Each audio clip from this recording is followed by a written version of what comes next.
Hello dear students. In this video we'll be discussing about elasticity of demand.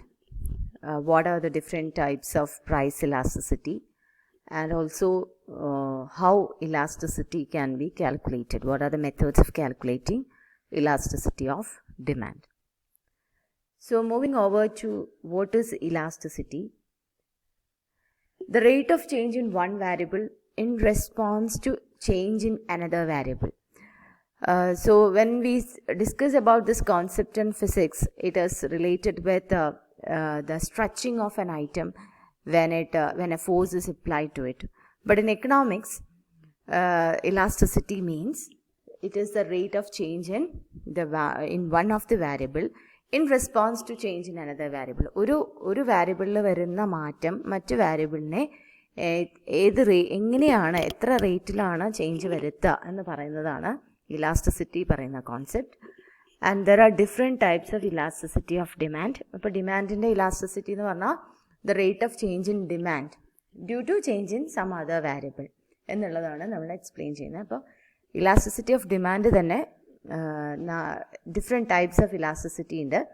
Another price elasticity, that means rate of change in demand when price changes. Then there is income elasticity, nothing but rate of change in demand when there is a change in income. And cross elasticity means rate of change in demand due to change in substitute or complementary products. And there is also advertisement elasticity, which means change in demand due to advertisement or expenditure on advertisement. As there are numerous factors which affect demand, there can be different types of elasticity of demand. It may be the taste and preference. Though the change is minute, you can calculate the elasticity of demand with all the factors that influence demand. So these are the crucial things that mainly affect demand, and so we will study about the price elasticity, income elasticity, cross elasticity and advertisement elasticity. Moving on to price elasticity of demand, it measures the responsiveness of demand to change in price. So how much the demand changes to a change in price, whether increase or decrease. Then it is calculated, price elasticity of demand is calculated by dividing proportionate change in quantity demanded by proportionate change in price.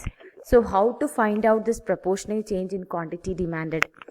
Proportionate change in quantity demanded is equal to the change in quantity.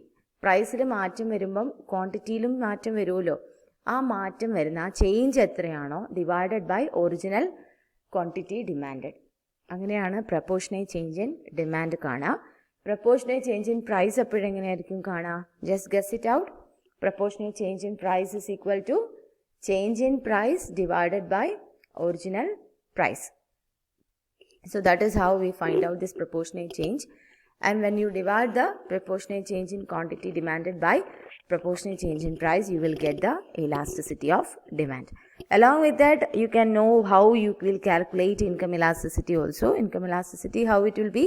Proportionate change in quantity demanded by proportionate change in income. And in case of cross elasticity also, change in the denominator will only change. The denominator will be change in substitute products or complementary products. So I think this concept of elasticity is clear now. Then we are moving on to types of elasticity. Discussing about the types, we have 5 types of price elasticity, and in that first one is perfectly elastic demand. So when a small change in price leads to a great change in demand, then we say that there is perfectly elastic demand. Even without change in price, the quantity demanded will be changing as it is shown in this particular diagram. And the demand curve will be a horizontal straight line which is parallel to x-axis. And here the elasticity is infinite. A small change will bring about, a small increase in price will decrease the demand at all or reduce the demand fully, or without any change also the demand will be changing. So that is perfectly elastic demand. It is purely a hypothetical situation. It is not real.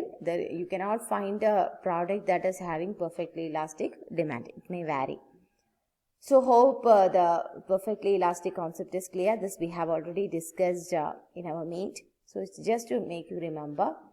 And this is regarding the other types of elasticities. I have clubbed up into one slide. Next is perfectly inelastic demand. See my cursor.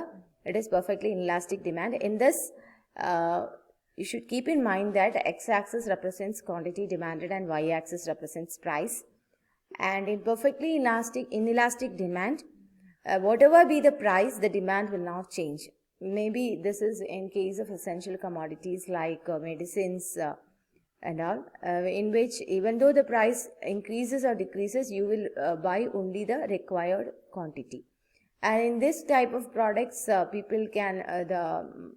companies will resort to differentiated pricing, because even the price increases, the demand will remain constant. And here the elasticity, so there is no elasticity at all, so it is referred to as 0. Then this is the case of unit elasticity, where the proportionate change in price and demand is same. That is, a rate of change in price brings about a proportionate change in quantity demanded.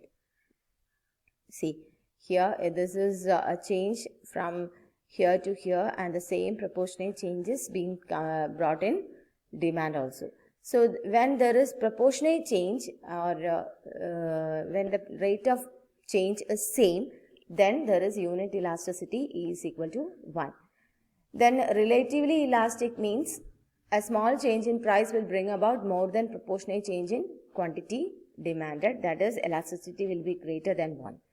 And in relatively inelastic, it will be showing the tendencies of inelastic demand. So a big change in price will bring about only a small change in quantity demanded. These are the 5 cases of elasticities. This we have already discussed in the meet, and hope now it is more clear. Now moving on to the measures of price elasticity. We have 4 different measures for calculating price elasticity, and in that, first one is proportional or percentage method. This is what we have mentioned in the beginning when we were discussing about elasticity of demand, how to calculate elasticity. Elasticity, as per this method, the proportional percentage method, elasticity of demand is equal to proportional change in quantity demanded by proportional change in price. This we have already discussed. Then the second one is expenditure or outlay method. That is, you can calculate the elasticity, you can measure the elasticity depending upon how much money was spent, total expenditure.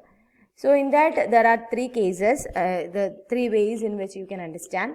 When price changes and the total expenditure remains constant. If the price of a product increases or decreases and the total expenditure remains constant, that means it is unit elasticity. Price മാറിയിട്ടും നമ്മുടെ expenditure same ആയിട്ട് നിൽക്കുകയാണെങ്കിൽ അതിൻ്റെ അർത്ഥം അവിടെ unit elasticity എന്നാണ്. രണ്ടാമത്തത്, if the price and expenditure moves in opposite direction, അതായത് price കൂടുമ്പം നമ്മുടെ എക്സ്പെൻഡിച്ചർ കുറയുകയാണ് ചെയ്തിട്ടുള്ളതെങ്കിൽ, then there is, if the price and expenditure, opposite direction, ഒന്ന് കൂടുമ്പോൾ മറ്റത് കുറയുകയാണെങ്കിൽ അവിടെ the elasticity is greater than 1. Price കുറഞ്ഞു, അപ്പോൾ പ്രൈസ് കുറയുമ്പോൾ ഒബ്വിയസ്ലി നമ്മുടെ എക്സ്പെൻഡിച്ചർ കുറയുക വേണ്ടേ, ആ കുറയുന്നതിന് പകരം നമ്മൾ കൂടിയിട്ടുണ്ടെങ്കിൽ അതിനർത്ഥം ആ പ്രൈസിൻ്റെ ചേഞ്ചിനേക്കാൾ കൂടുതലായിട്ടാണ് നമ്മുടെ ഡിമാൻഡിൽ വന്നിട്ടുള്ള ചേഞ്ച് എന്നാണ് അർത്ഥം. അതുകൊണ്ട് തന്നെ the elasticity will be greater than 1. And then if the price and expenditure moves in the same direction, നേരത്തെ പറഞ്ഞ പോലെ പ്രൈസ് കുറഞ്ഞു, അതുകൊണ്ട് തന്നെ എൻ്റെ എക്സ്പെൻഡിച്ചറും കുറഞ്ഞു, that means elasticity is less than 1. അതായത് പ്രൈസിൽ കുറയുമ്പം പ്രൈസിൽ വരുന്ന ചേഞ്ച് അത്ര തന്നെ ചേഞ്ച് ഡിമാൻഡിലും വരുത്തുവാണ് എന്നാണ് അതിനോട് ഇൻഡിക്കേറ്റ് ചെയ്യുന്നത്. അല്ലെങ്കിൽ അതിനേക്കാൾ കുറവാണ് ഡിമാൻഡ് കുറയുന്നത് എന്നർത്ഥം. അപ്പോൾ ഇങ്ങനെയാണ് 3 കേസസ് നമ്മൾ എക്സ്പെൻഡിച്ചർ മെത്തേഡിൽ എക്സ്പ്ലെയിൻ ചെയ്യുക. How to find out elasticity based on the total expenditure. Then the third method is geometric method or point method. This is used when there is small variations in price in order to calculate the elasticity when the price changes are very small. Here you will be dividing your demand curve into 2 sections, and the lower section of demand curve by upper section of demand curve will give you the elasticity. അപ്പോൾ lower portion divided by upper portion ആണ് നമുക്ക് elasticity കണ്ടെത്താനുള്ള മാർഗം. അവിടെ നമ്മൾ demand കർവിനെ split ചെയ്യാണ് ചെയ്യുക. ഇനി അതിൻ്റെ ഇൻ്റർപ്രിട്ടേഷൻസ് എങ്ങനെയാണെന്ന് നോക്കാം. If upper section is less than the lower section, then the elasticity will be greater than 1. ഇത് നിങ്ങൾക്കൊന്ന് ഇമാജിൻ ചെയ്ത് നോക്കി. ഒരു ഹൈപ്പോത്തറ്റിക്കൽ വാല്യൂ വെച്ചിട്ട് നിങ്ങളുടെ ടെക്സ്റ്റ് ബുക്കിൽ പറയുന്നുണ്ട്. അത് വെച്ചിട്ടൊന്ന് ചിന്തിച്ച് നോക്കാം. അപ്പോൾ 6 ആണ് നമ്മുടെ ഡിമാൻഡ് കർവിൻ്റെ ടോട്ടൽ ലെങ്ത്. അപ്പോൾ അതിനെ നമ്മൾ ഡിവൈഡ് ചെയ്തു. And if the price reduces, if the upper section, അപ്പോൾ അപ്പർ സെക്ഷൻ പ്രൈസ് കുറയുന്ന സമയത്ത് നമുക്ക് എപ്പോഴും ചിന്തിച്ചാൽ പ്രൈസ് കുറയുമ്പോൾ നമ്മൾ ഡിമാൻഡ് കർവിൻ്റെ താഴെ ഭാഗത്തേക്കായിരിക്കും നമ്മൾ ടച്ച് ചെയ്യുന്നുണ്ടാവുക. അപ്പോൾ ആ പോയിന്റിൽ വെച്ച് നോക്കുമ്പോൾ അതിന് മേലെ വരുന്ന പോർഷനും താഴത്തേക്ക് വരുന്ന പോർഷനും തമ്മിൽ വലുപ്പത്തിൽ വ്യത്യാസം ഉണ്ടാവും. അപ്പം അപ്പർ സെക്ഷൻ കുറവും, ഈ കേസിൽ പറയുന്ന അപ്പർ സെക്ഷൻ കുറവും ലോവർ സെക്ഷൻ കൂടുതലും ആവുക. അതെപ്പോഴാണ് ഉണ്ടാവുക? പ്രൈസ് കൂടുമ്പോഴാണ് ഉണ്ടാവുക. പ്രൈസ് കൂടുന്ന സമയത്ത് നമ്മൾ ഡിമാൻഡ് കർവിൻ്റെ മോൾ ഭാഗത്താണ് ടച്ച് ചെയ്യുക. I didn't draw a demand curve. Demand കർവിൻ്റെ മോൾ ഭാഗത്താണ്, ഡൗൺവേർഡ് സ്ലോപ്പിംഗ് ഡിമാൻഡ് കർവിൻ്റെ മോൾ ഭാഗത്താണ് ടച്ച് ചെയ്യുക. അപ്പോൾ അതിന് മുകളിലേക്കുള്ള ഭാഗം ചെറുതും താഴത്തേക്കുള്ളത് കൂടുതലുമാണ് ഉണ്ടാവുക. So in that case elasticity is greater than 1. And then if the upper section is 0, അതായത് മേലെ വൈ ആക്സിസിൽ ടച്ച് ചെയ്യുന്ന സ്ഥലത്താണെങ്കിൽ ഇലാസ്റ്റിസിറ്റി ഇൻഫിനിറ്റി ആണ്. And if the upper section is more than lower section, upper section more, അപ്പോൾ price കുറയുന്ന സിറ്റുവേഷനിലാണ് ഇത് ഉണ്ടാവുക. അങ്ങനെ വരുമ്പോൾ ഇലാസ്റ്റിസിറ്റി ലെസ് ദാൻ 1 ആണ്. And if lower section is 0, lower section താഴെ എക്സ് ആക്സിസിൽ ടച്ച് ചെയ്യുവാണെങ്കിൽ ഇലാസ്റ്റിസിറ്റി 0 ആയിരിക്കും. Then for non linear demand curve, അതായത് എല്ലാ ഡിമാൻഡ് കർവും സ്ട്രേറ്റ് ലൈൻ ആവണമെന്നില്ല, കർവി ആയിട്ടുള്ള ഡിമാൻഡ് കർവ് ആണെങ്കിൽ the elasticity is determined by drawing an tangent to the demand curve. Demand കർവിനെ ടച്ച് ചെയ്തുകൊണ്ട് ഒരു ടാൻജൻറ്റ് വരച്ചിട്ടാണ് നമ്മളത് ഡിറ്റർമിൻ ചെയ്യുക. ഈ portion if you are not understanding it, just read the textbook and see the picture, then it will be clear. Otherwise you ask through the WhatsApp group. Then use when there is minute change in price and demand. അത് ഞാൻ പറഞ്ഞു, ചെറിയ changes വരെ മനസ്സിലാക്കാൻ, അതിൻ്റെ elasticity വരെ മനസ്സിലാക്കാൻ ഉപയോഗിക്കുന്നതാണ് ഇത്. And our last method is arc method. Use when the price change is large. It is a measure of average elasticity. Average elasticity കാണുന്നതാണ്. അതിൻ്റെ ഫോർമുല എന്ന് പറയുന്നത് change in quantity by change in price, നമ്മൾ ആദ്യത്തെ into P1 + P2 by Q1 + Q2. അതായത് price ഈ ഒരു Q1 എന്ന് പറയുന്ന ഒറിജിനൽ ക്വാണ്ടിറ്റി, Q2 എന്ന് പറയുന്ന ന്യൂ ക്വാണ്ടിറ്റി ആണ്. അത് രണ്ടും കൂടെ ആഡ് ചെയ്യുക. അതേപോലെ P1 ഒറിജിനൽ പ്രൈസും P2 ന്യൂ പ്രൈസുമാണ്. ഈ ഒരു ഫോർമുല ഉപയോഗിച്ച് ചെയ്യുന്നതിനെയാണ് നമ്മൾ എന്ത് പറയുക, ആർക്ക് മെത്തേഡ് എന്ന് പറയുന്നത്. So if you have any doubts please to clarify. Respond ചെയ്യാതെ ഇരിക്കരുത്. So thank you.